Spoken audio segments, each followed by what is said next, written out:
For 3 years, my son believed his wife was giving me $8,000 every month. I didn't know a single thing about it. My name is Robert Hale. I'm 68 years old, a retired electrician, and after my wife, Margaret, died 5 years ago, I learned how quiet a house can become when the person who made it a home is gone. My only son, Daniel, did well for himself, better than I ever imagined. At 39, he owned a technology company worth millions. He lived in a beautiful house, drove cars whose prices made me uncomfortable, and could spend on one dinner what I used to earn in a week. But money never mattered much between us. At least, that's what I believed.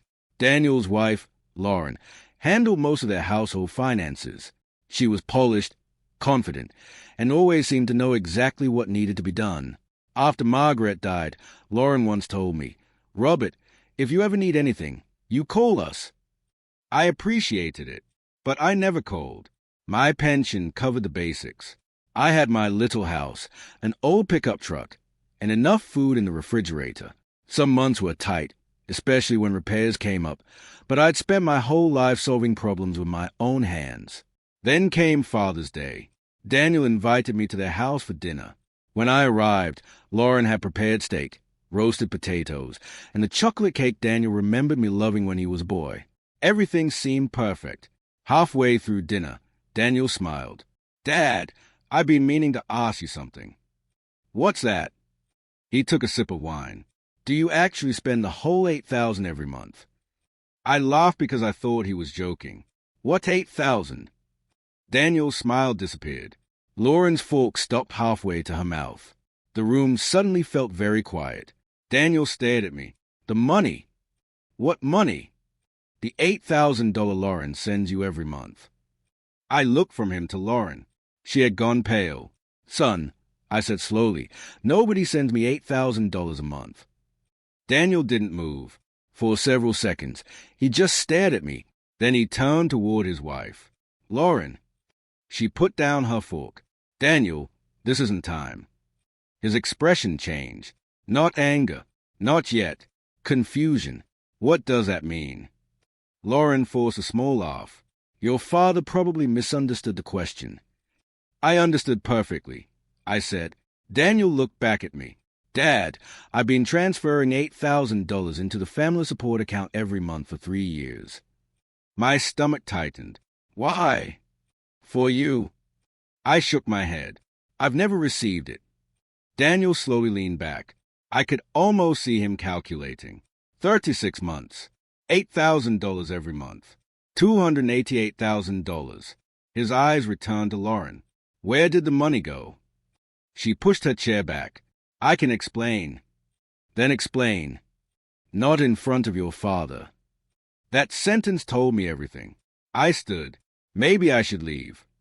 "No." Daniel's voice stopped me. He wasn't looking at me. He was looking at his wife. "Dad stays." Lauren's eyes narrowed. "Daniel, you're embarrassing me." "I'm asking about almost $300,000. She folded her arms. "It's complicated." Daniel pulled out his phone. "What are you doing?" "Checking the account." Lauren immediately stood. "Daniel." He looked up, and whatever she saw in his face made her stop. He opened his banking app. I watched his thumb move across the screen. Then he froze. "What?" I asked. Daniel didn't answer. He opened another page. Then another. Finally, he placed his phone on the table. There were dozens of transfers. Every month, exactly $8,000 had left the account. Daniel whispered, "Dad, I need you to tell me something." "What?" He showed me the screen. "Do you recognize this account?" I looked at the last 4 digits. "No." Daniel turned toward Lauren. She was standing completely still. He asked again, "Whose account is this?" Lauren swallowed, and then her phone buzzed on the kitchen counter. She glanced toward it. Daniel glanced too. The screen lit up with a message. I couldn't read all of it from where I stood, but Daniel could. His face changed instantly. He reached for Lauren's phone, and what he read made him whisper, "Who is Michael?" Lauren snatched for the phone. Daniel pulled it away. "Give me that." "Who is Michael?" "His nobody." Daniel looked at the message again.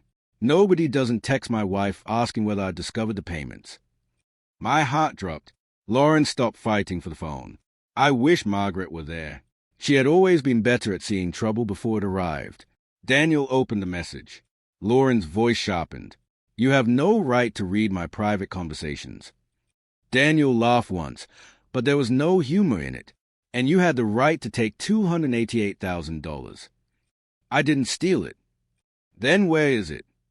Lauren looked at me. For some reason, there was anger in her eyes. Ask your father why we needed this arrangement in the first place. I stared at her. What arrangement? Daniel slammed his hand against the table. Stop blaming Dad. Lauren flinched. Daniel immediately lowered his voice. Just tell me the truth. She sat down. For the first time since I'd known her, Lauren looked small. Michael is my brother. I remembered hearing about him. I'd never met him. Daniel frowned. You told me you hadn't spoken to him in years. I lied. Clearly. Lauren covered her face. Michael got into trouble. What kind? Debt. Daniel stared at her. So you gave him my money. He would have lost everything. How much? Lauren didn't answer. How much, Lauren? At first, $20,000. Daniel looked sick. And then, he needed more. So you created an account and told me it was for Dad. She nodded. The betrayal in Daniel's face hurt me more than the money ever could. He'd trusted her completely. Then something occurred to me. Wait! Both looked at me. 3 years ago, you visited my house. Lauren's face tightened. You asked about my bank. Daniel turned to her. Why? Memory returned piece by piece. Lauren had offered to organize my finances after Margaret died. She'd asked about my pension, mortgage, insurance. I'd refused, but she'd taken photographs of several documents, saying Daniel needed them for estate planning. You used my information, didn't you? Lauren said nothing. Daniel looked horrified. Lauren, I needed the account to look legitimate. The words hit me like a slap. You used my name. Not exactly. What does not exactly mean? Daniel began scrolling through his phone again. Then he called someone. Eric? Sorry, I know it's Father's Day. I need you to check something. Lauren stood. Don't involve your lawyer. Daniel ignored her. I need everything related to the family support account. He listened. His expression hardened. Yes, tonight. Lauren grabbed her purse. I'm leaving. Daniel blocked the doorway. You're not driving upset. I'll call you a car. I'm your wife, not your prisoner. And I'm not stopping you from leaving. But tomorrow, we're going through every dollar. Lauren looked at me. You think you won? That shocked me. Won what? You've never liked me. That's not true. You always thought I wasn't good enough for Daniel. I stood slowly. Lauren, until 10 minutes ago, I would have defended you. Her expression faltered. And if you'd asked me for help with your brother, I would have listened. But you used my name to lie to my son. Her eyes filled with tears. Then Daniel's phone rang. Eric, Daniel answered. Tell me. He listened silently. Then his face drained of color. Are you sure? Another pause. Send it. He ended the call. What happened? I asked. Daniel stayed at Lauren. The money didn't all go to Michael. Lauren froze. Daniel's phone chimed with an email. He opened the attachment. There, across dozens of transactions, was another name. A company. LKM Holdings. Daniel looked at Lauren. What is LKM Holdings? She didn't answer. Daniel turned the screen toward her. Because according to these records, your brother received only $90,000. His voice became almost a whisper. And the other $198,000 went here. Lauren's hand started trembling. Daniel stepped closer. So I'm going to ask you one last time. He held up the phone. Where's my father's money? Lauren sank into her chair. LKM Holdings is mine. Daniel stared at her. Yours. I created it 4 years ago. Why? She wiped her eyes. Because I was scared. Of what? Of having nothing. Daniel looked genuinely confused. You live in a $4 million house. That's your house. We're married. Everything was yours before me. Her voice cracked. Suddenly, the Polish woman I'd known disappeared. Lauren told her she'd grown up watching her parents fight over money. Her father eventually abandoned the family, leaving her mother buried in debt. She'd promised herself she'd never depend completely on anyone.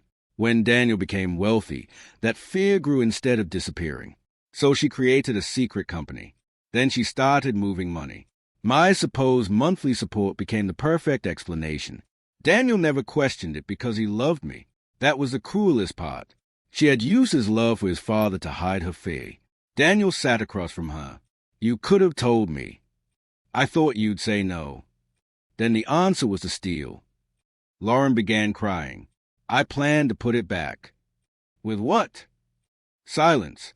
Daniel shook his head. I'm calling Eric tomorrow. Are you divorcing me? I don't know. She looked terrified. For a moment, I felt sorry for her, but sympathy couldn't erase what she'd done. I picked up my jacket. Daniel looked at me. Dad, don't go. You two need to talk. He followed me outside. The night air felt cold. At my truck, Daniel suddenly said, I'm sorry. For what? For not checking. Checking what? Whether you were okay. His eyes filled with tears. I thought I was taking care of you. That hurt more than anything from dinner. I put my hand on his shoulder. Son, I never needed $8,000. I know. I needed you. He looked down. I continued. A phone call. Breakfast once in a while. Help fixing that ridiculous garage door. He laughed through his tears. I can do that. No, you can't. You're terrible with tools. That made both of us laugh. Then Daniel hugged me. Not the polite hug grown men sometimes give their fathers. He hugged me like the little boy who used to run into my arms after school. The following weeks were difficult. Daniel's lawyers traced every transfer. Lauren returned the money that remained in LKM Holdings. Michael agreed to repay what he'd received under a formal agreement. Daniel and Lauren separated. I didn't ask whether the marriage was finished. That was their decision. But something unexpected happened between my son and me.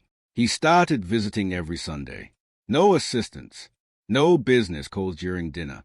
Just Daniel. One Sunday, he arrived carrying a toolbox. I watched the video. He announced. About what? Garage doors. I stared at him. Absolutely not. He laughed. We repaired it together anyway. Or rather, I repaired it while Daniel handed me the wrong tools. Months later, he came over with an envelope. Inside was a check. $288,000. I pushed it back. No, Dad, it was meant for you. It was never mine. I wanted you to have it. I looked at my son. Then do something useful with it.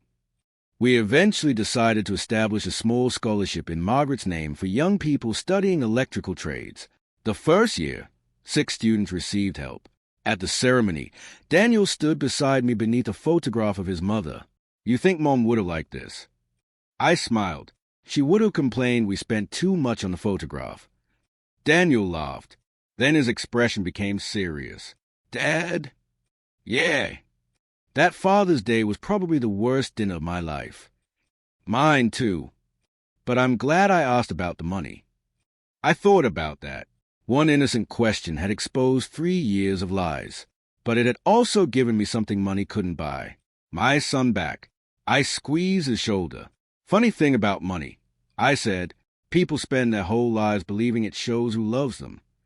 Daniel looked at me. But it doesn't. No. I looked at Margaret's photograph. Time does. Daniel nodded. And from that day forward, he never sent me $8,000 a month.